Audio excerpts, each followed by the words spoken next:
The knife clinked against my plate. Across the table, Miranda, my wife's sister, laughed too loud, too sharp, like a blade hidden in a velvet purse. "I mean, it's adorable," she said. "That little rust bucket you drive. What's it called again? A Civic? From, what, the Paleolithic?" Laughter scattered like glass across the dinner table. My wife didn't look at me. She stirred her wine, eyes lost in the swirl. Then Miranda's fiancé spoke. He was new, quiet, a little too polished. "Didn't you mention a jet, by the way?" he asked, turning to me with casual curiosity. "St. Bart's, right?" Silence. Immediate. Crushing. Miranda stopped mid-sip. My wife froze, knuckles white around her glass. And the room turned to ice. It wasn't the insult that bothered me. It was her silence. My wife used to defend me with fire. Once she punched a man for calling me working class. Now she couldn't even look up. I watched her that night. The way she laughed too quickly, touched Miranda's arm too familiarly. The glance they shared, like they were in on something I wasn't. Miranda always hated me, called me plain, predictable, beneath her. But now she seemed smug. And my wife? She wasn't just tolerating it, she was encouraging it. The betrayal wasn't sudden. It had been fermenting quietly, like wine soured in a sealed bottle. I kept eating, chewing the bitterness like overcooked meat. I waited until the house was silent. My wife slept beside me, too still, her breath shallow, like she was rehearsing peace. I slipped out of bed. Her phone was unlocked. She never imagined I'd look. She wasn't clever, just arrogant. The messages were all there, weeks of them, Miranda and her, coordinating, laughing about my clothes, my cheap taste, mocking me for not upgrading the car when she knew I was liquidating assets for something else. She called me boring, said I was lucky to have her at all. She sent Miranda screenshots of my old bank account, the one with a dwindling balance. She didn't know it was just one of 7. What hurt wasn't the ridicule. It was the intent, the partnership. They'd made a game out of gutting me. I didn't react, didn't scream. I made coffee, strong, black.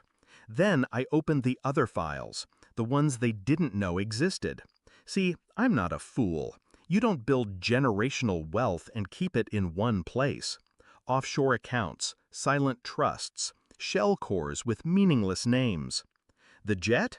Registered under a charity I founded anonymously. The property in St. Bart's? Tied to a numbered company out of Zurich.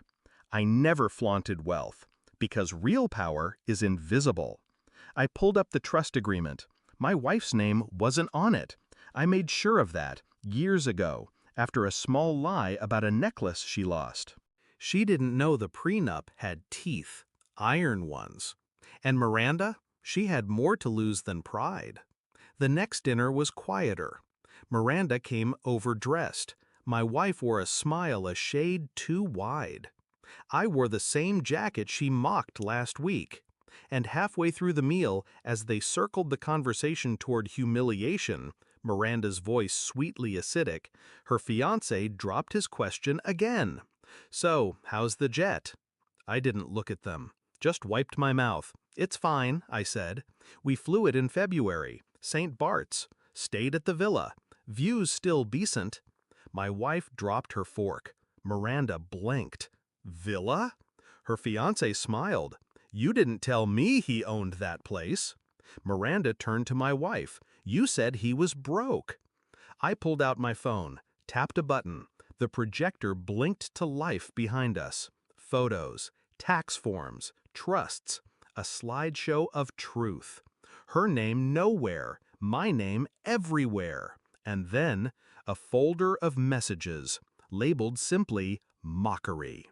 Miranda lunged for the remote. I let her. The damage was done. Her fiancé stood. "I think we're done here." She followed him out, begging, crying. My wife just sat there, pale, still. What is this?" she whispered. Everything, I said, you thought I'd never see. She reached for my hand. I didn't move. She tried to apologize later, said it was a mistake, said Miranda manipulated her. Tears, promises, pleas. I listened, then handed her a single envelope. Inside, 2 documents, divorce papers, and a check for $1. For your pride, I said, and walked out.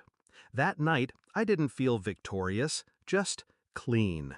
Sometimes revenge isn't loud. Sometimes it's just the sound of a door closing, and the silence that follows when no one comes after you. They laughed at my rust, never knowing it was only camouflage.